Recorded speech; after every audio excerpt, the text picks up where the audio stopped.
Hello everyone, perkenalkan nama saya Judi Setiadi dengan nomor induk mahasiswa 2062011047. Jurusan Aquacultur dengan mata kuliah Teknologi Budidaya Air Tawar yang diampu oleh dosen pengampu Ibu Fitri Silvalen, SPY MSI. Di sini saya akan menjelaskan tentang pembenihan udang gala atau Macrobrachium rosenbergii. Habitat dan asal-usul. Secara alami, penyebaran udang gala meliputi dataran Indo-Pasifik, mulai dari bagian timur benua Afrika sampai kepulauan Malaysia termasuk Indonesia. Penyebaran udang gala di Indonesia tersebar luas, mulai dari Sumatera, Jawa, Kalimantan, sampai Irian. Udang galassi ratu. Seleksi individu di Pelabuhan Ratu terbukti bebas Macrobrachium rosenbergii nodavirus atau MRNV dan tahan terhadap bakteri Vibriosis. Udang gala ini merupakan hasil riset dari Balai Besar Perikanan Budidaya Air Tawar Sukabumi, Jawa Barat. Individu di Pelabuhan Ratu berasal dari persilangan udang gala Sungai Buni, Sulawesi Selatan, Sungai Citandu, Jawa Barat, dan Sungai Mahakam, Kalimantan Timur. Pokok pembahasan. Di sini pokok pembahasan terbagi menjadi 8 bagian. Yang pertama, seleksi induk. Kedua, pemeliharaan induk. Ketiga, pematangan gonad. Keempat, proses pemijahan. Kelima, penetasan telur. Keenam, pengelolaan larva. Ketujuh, pemberian pakan. Dan ke-8, panen juvenil. Tahukah kamu, udang gala merupakan salah satu makanan laut atau seafood yang memiliki kandungan antioksida yang baik untuk tubuh. Antioksida dapat membantu tubuh menjaga kesehatan fungsi kekebalan tubuh, menangkal radikal bebas, dan membantu memproduksi antibodi dengan kandungan selenium yang tinggi. Seleksi induk. Adapun tahap yang dilakukan dalam seleksi induk yaitu: yang pertama, mula-mulanya kolam induk dikurangi debit dengan ketinggian air sehingga mudah melakukan pemanenan, karena udang gala merupakan organisme yang berada di dalam perairan. Yang kedua, setelah itu induk ditangkap secara manual dengan menggunakan serokan seser.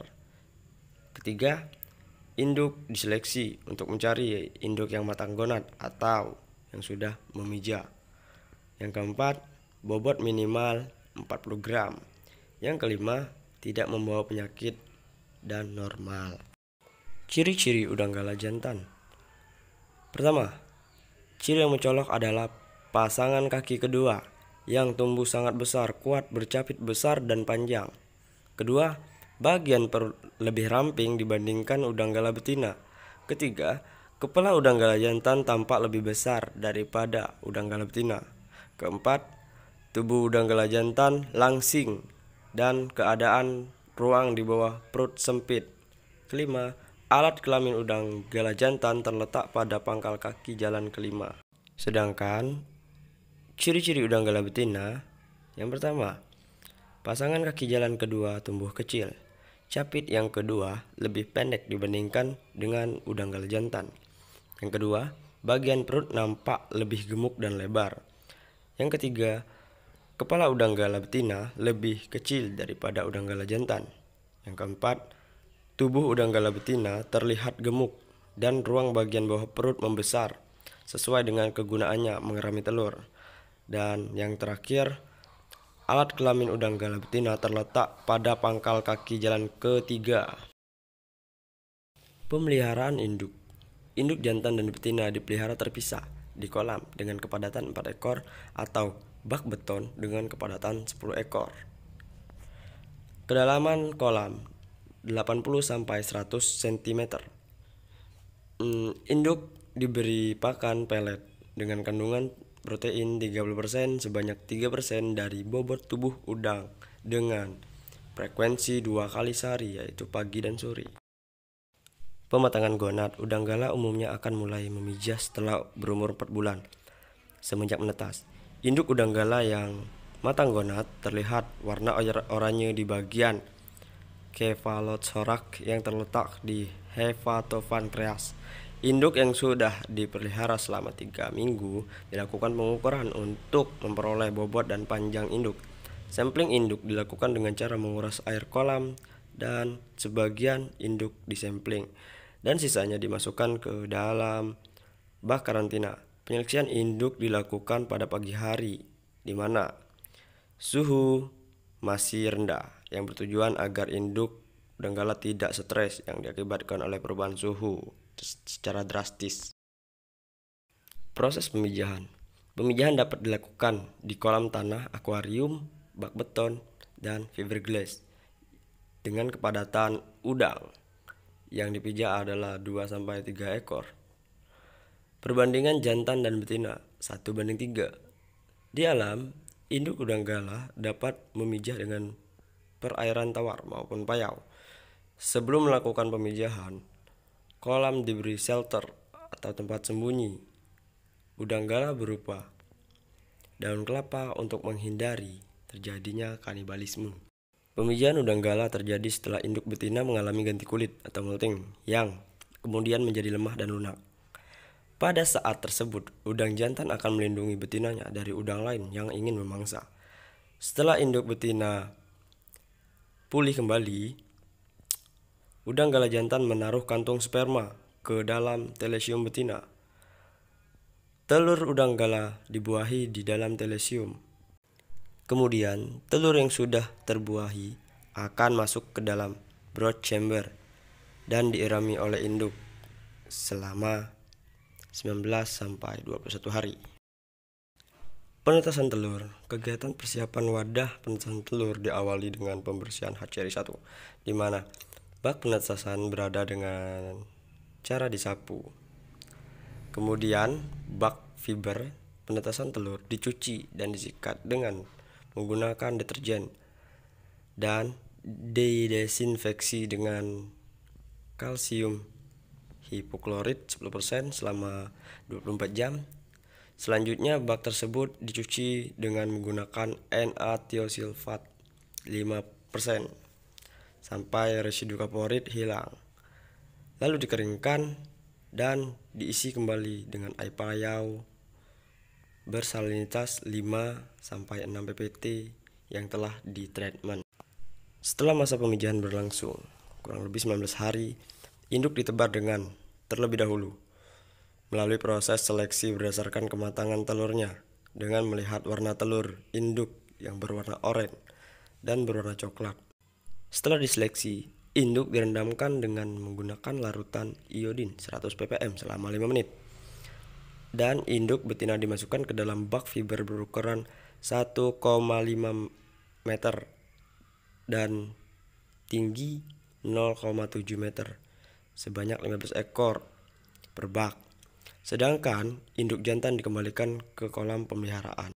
Selama proses penetasan, induk diberi pakan sebanyak 3% dari bobot rata-rata atau feed rate dengan frekuensi pemberian pakan sebanyak 2 kali, yaitu pagi dan sore. Telur akan menetas setelah 21 hari masa pengeraman, sedangkan yang sudah berwarna coklat akan segera menetas selama 1-2 hari. Pengelolaan larva. Sebelum ditebar, larva direndam ke dalam larutan iodin 100 ppm selama 5 menit.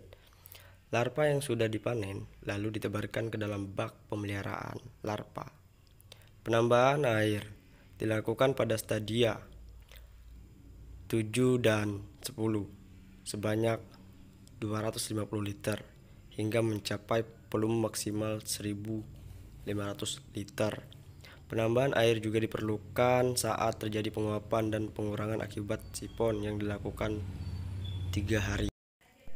Pemeliharaan larva dilakukan selama 35-40 hari dengan padat penebaran awal udanggala sebanyak 80.000 sampai 100.000 ekor per ton air.